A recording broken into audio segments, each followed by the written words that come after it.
ബഹുമാനപ്പെട്ട സയ്യിദുൽ ഉമ്മ സയ്യിദ് സാദിഖ് അലി ശിഹാബ് തങ്ങളവരുകളെ, മറ്റു വേദിയിലുള്ള സാദാത്തുക്കളെ, ഉലമാക്കളെ, CICയുടെ നേതാക്കളെ, സദസ്സിലൊത്തുകൂടിയ സഹോദരന്മാരെ, സഹോദരികളെ, കുറേ സമയമായി ആശംസയ്ക്ക് എന്നോട് ആവശ്യപ്പെടുന്നു.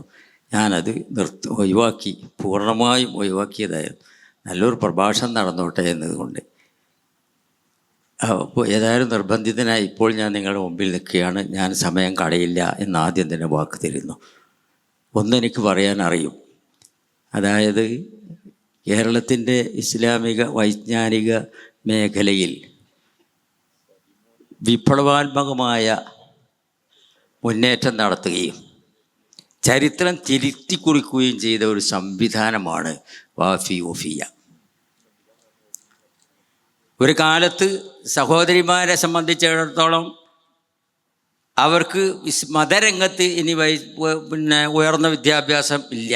അവരത് കഴിഞ്ഞു 5ാം ക്ലാസ്, അല്ലെങ്കിൽ കുറച്ച് കഴിഞ്ഞപ്പോൾ 7ാം ക്ലാസ് കഴിഞ്ഞു. അവരത് മദ്രസ അതോടുകൂടി കഴിഞ്ഞിരുന്നു.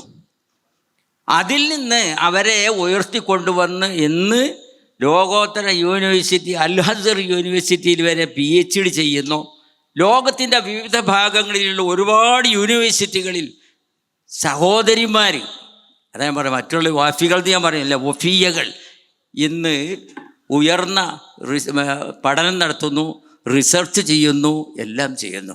ഇങ്ങനെ ഒരു മാറ്റം ആരുണ്ടാക്കിയെന്ന് ചോദിച്ചാൽ അത് CIC ആണ് ഉണ്ടാക്കിയത്. ആർക്കും അത് അവകാശപ്പെടാൻ കഴിയില്ല. CIC ആണ് ഉണ്ടാക്കിയത്. പിന്നെ പലരും ആ രംഗത്തേക്ക് കയറി വന്നിട്ടുണ്ട്, അത് ഞാൻ നിഷേധിക്കുന്നില്ല, പലരും കയറി വന്നിട്ടുണ്ട്. പക്ഷെ അതുണ്ടാക്കിയത് CIC ആണ്. അതിന് നേതൃത്വം നൽകിയത്, സ്ത്രീ വിദ്യാഭ്യാസത്തിന് പ്രോത്സാഹനം തുടങ്ങിയത് ബഹുമാനപ്പെട്ട പാണക്കാട് സയ്യിദ് PMSA പൂക്കോയ തങ്ങളാണ്. അദ്ദേഹത്തിൻ്റെ പ്രസംഗം കുറേ കേട്ടവനാണ് ഞാൻ. കൂടെ കാറിലിരുന്ന് വയനാട്ടിലൊക്കെ പ്രസംഗിക്കാൻ പോയവനുമാണ് മുതാലിമാകുന്ന സമയത്ത് തന്നെ. അന്നൊക്കെ അദ്ദേഹത്തിൻ്റെ പ്രസംഗത്തിൻ്റെ ഒരു ഭാഗം സ്ത്രീ വിദ്യാഭ്യാസത്തെ പ്രോത്സാഹിപ്പിക്കലാണ്. സ്ത്രീകൾക്ക് വിദ്യാഭ്യാസം കൊടുക്കണം എന്ന് തന്നെയായിരുന്നു അദ്ദേഹം ഇവരായിട്ട് പറഞ്ഞിരുന്നത്. അതങ്ങനെ പോന്നു, അതിങ്ങനെ പത്രങ്ങളിലൊക്കെ വരും, അങ്ങനെ പോന്നു. കുറച്ച് കഴിഞ്ഞപ്പോഴാണ് പിന്നെ ബഹുമാനപ്പെട്ട സയ്യിദ് മുഹമ്മദ് അലി ശിഹാബ് തങ്ങളുടെ കാലഘട്ടത്തിലാണ് ഇങ്ങനെ ഒരു ആലോചന വന്ന് തങ്ങൾ അതിന് നേതൃത്വം നൽകി. തങ്ങളതിൻ്റെ നന്മകളൊക്കെ പറഞ്ഞു തന്ന് നേതൃത്വം നൽകി. കൊടപ്പനക്കല്ലിൽ ഇരുന്നു കൊണ്ടാണ് ഇതിന് രൂപകൽപ്പന നടത്തുന്നത്. പിന്നീട് മഹാനായ പാണക്കാട് സയ്യിദ് ഹൈദർ അലി ശിഹാബ് തങ്ങൾ തന്നെ, ഉമർ അലി ശിഹാബ് തങ്ങളുടെ കാലഘട്ടത്തിൽ തന്നെ അതിൻ്റെ നേതൃത്വം ഏറ്റെടുത്ത് അങ്ങനെ കുറച്ച് കാലം മുന്നോട്ട് നീങ്ങിയപ്പോഴാണ് ഈ മാറ്റം, ഒരു വഫിയ വേണം, വാഫി മാത്രം പോരാ എന്ന് വന്നത്. എന്നിട്ട് ഇന്നിപ്പോൾ ഈ രംഗത്തെത്തി. ഇത് പുത്തനല്ല. وكانت أمنا في العلم بحرا تحل لسائلها المشكلات. നമ്മുടെ ഉമ്മയായ ഉമ്മുൽ മുഅ്മിനീൻ ബീവി ആയിഷ റളിയല്ലാഹു തആല അൻഹ ഏറ്റവും വലിയ പണ്ഡിതയായിരുന്നു, പാണ്ഡിത്യത്തിൻ്റെ സമുദ്രമായിരുന്നു. അത്രയും വലിയ ഉയർന്ന പാണ്ഡിത്യം അവർക്കുണ്ടായിരുന്നു. ഒരുപാട് ആളുകൾ സംശയ നിവാരണത്തിന് വേണ്ടി അവിടെ ചെല്ലാറുണ്ടായിരുന്നു. അതൊക്കെ ഉണ്ടായിരുന്നു. ഈ ഉന്നതമായ ഉയർന്ന വിദ്യാഭ്യാസം പിന്നെ ആയിഷ ബീവിക്ക് കൊടുത്തത് പ്രവാചകരാണ്. ഇപ്പോൾ പെണ്ണിന് വിദ്യാഭ്യാസം കൊടുക്കേണ്ടതില്ലല്ലോ. തലബുല്ലിൽ ഫരീദത്തുൻ അലാ കുല്ലി മുസ്ലിമിൻ വ മുസ്ലിം തന്നെയാണല്ലോ. എല്ലാവർക്കും നിർബന്ധമായത് നിർബന്ധം, അല്ലാത്തത് സുന്നത്ത്, അത്യാവശ്യമുള്ള അത്യാവശ്യം, കിഫായത്തുള്ള കിഫായത്ത്, എല്ലാവർക്കും വേണമല്ലോ. അപ്പം അതിലെല്ലാം പെട്ടു. അതിൽ തെബ് പെട്ടു, എല്ലാ ഇനവും പെട്ടു. അതിൽ ഞാൻ വിശദീകരിക്കുന്നില്ല. അതൊക്കെ നബി സല്ലല്ലാഹു അലൈഹി വസല്ലം തങ്ങൾ തന്നെയാണ്.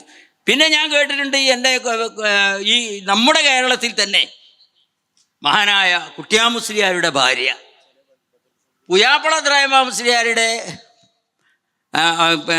കുട്ടിയാ മുസ്ലിയാരുടെ മകള്, പുയാപ്പള ദ്രായമ മുസ്ലിയാരുടെ ഭാര്യ ഫതുൽമീൻ ചൊല്ലി കൊടുത്തിരുന്നു, വലിയ ദിവസം എടുത്തിരുന്നു എന്നൊക്കെ അത് ഞാൻ കേട്ടതാണ്.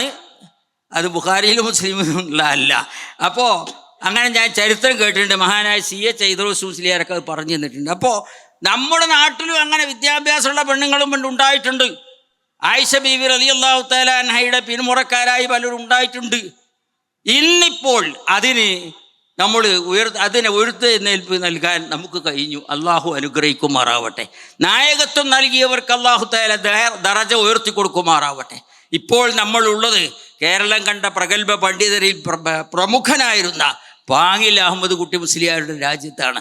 അള്ളാഹു അദ്ദേഹത്തിന് ദറജ വർദ്ധിപ്പിച്ചു കൊടുക്കുമാറാവട്ടെ. സമസ്ത കേരള ജമീയത്തുൽ ഉലമക്ക് ബീജാവാപം നൽകിയ രൂപകൽപ്പന നടത്തിയ മഹാപണ്ഡിതന്മാരിൽപ്പെട്ട മഹാനായ പാങ്ങിൽ അഹമ്മദ് കുട്ടി മുസ്ലിയാർ അദ്ദേഹത്തിൻ്റെ നാട്ടിൽ വെച്ചുകൊണ്ട് തന്നെ സ്ത്രീ വിദ്യാഭ്യാസത്തിന് ഒരു കേന്ദ്രം സ്ഥാപിക്കാൻ CHക്ക് കഴിഞ്ഞു എന്ന് വലിയ സന്തോഷമുള്ള കാര്യമാണ്. അതിന് ഞാൻ എല്ലാവിധ ആശംസകളും അർപ്പിക്കുകയാണ്. മഹാനായ പാണക്കാട് സയ്യിദ് സാദിഖ് അലി ശിഹാബ് തങ്ങളാണ് ഇന്ന് നമുക്ക് നേതൃത്വം നൽകുന്നത്.